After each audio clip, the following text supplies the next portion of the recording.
Secunderabad cantonment MLA Shri Ganesh వ్యాఖ్యలకు strong counter ఇచ్చారు. 50 కోట్ల కమిషన్ తీసుకుని సీసీఎల్ఏ ద్వారా ప్రైవేట్ వ్యక్తులకు ప్రభుత్వ భూమి దారాదత్తం చేశారన్న ఆరోపణలను తీవ్రంగా ఖండించారు.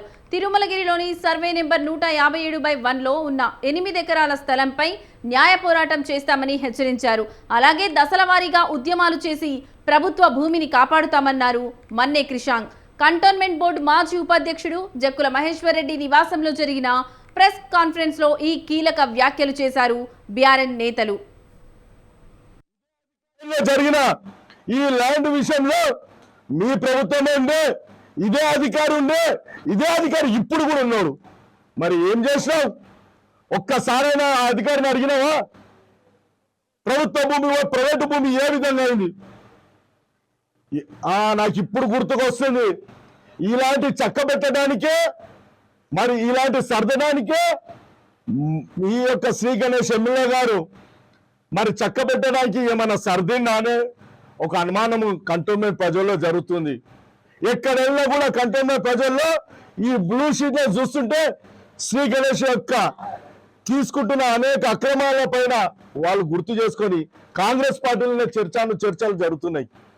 చాలా మంది అంటున్నారు, ఎమ్మెల్యే గారు నువ్వు ఎక్కడ వెళ్ళినా కూడా ఈ బ్లూ షీట్ లో ఎమ్మెల్యేకు పెద్ద ఎత్తున ముడుపులు వచ్చినాయి, కోట్లాది రూపాయలు అన్నారు.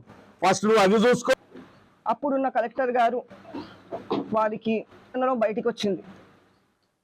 మా బీఆర్ఎస్ లీడర్స్ బయటికి వచ్చి దాని గురించి అడగకపోయేసరికి వాళ్ళు అలానే కంటిన్యూ చేద్దాం అనుకున్నారు. మా బీఆర్ఎస్ లీడర్స్ వచ్చి అక్కడ ముందర ధర్నా చేసినందుకు వాళ్ళు ఇదంతా డైవర్ట్ చేయడానికి కేటీఆర్ గారి మీద నింద వేయడం జరిగింది. కాంగ్రెస్ ప్రతి లీడర్ చేయగలిగింది ఇదొక్కటే. ఏది తెలంగాణలో ఎక్కడ ఏది జరిగినా కానీ కేటీఆర్ గారి మీద వేసేయడము నింద, అది దాన్ని డైవర్ట్ చేయడం పాలిటిక్స్ అంటారు. ఇక్కడ 5 కోట్లు మంచం కింద పెట్టుకొని దాని మీదనే కూర్చొని ఉన్నాడు ఆయన. అందుకే ఆయన బయటికి రాలేదు. మేము బయటికి వచ్చినాక ఇప్పుడు వచ్చి ఆ 5 కోట్లకు డైవర్ట్ చేయడానికి వాళ్ళ కేటీఆర్ గారు పేరు తీసుకుంటే సేఫ్ కదా అని అనుకున్నాను. అంతే. డిస్ట్రిక్ట్ కలెక్టర్ గారిని మేము కోరినాం, మీరు ఛాలెంజ్ చేయండి అమ్మా. ప్రభుత్వం ఛాలెంజ్ చేస్తే ఆ మాల్పాని కాలాపాని అన్ని బంద్ అవుతాయి అని డిస్ట్రిక్ట్ కలెక్టర్ గారిని కోరినాం. వారు కూడా సానుకూలంగా ఉన్నారు. మేము ఎమ్మెల్యేతో కూడా అదే అంటున్నాం, డ్రామాలు బంద్ చేయి, దమ్ముంటే ఎల్లు ఆ జాగను ప్రభుత్వ భూమిగా తీసుకొని రా.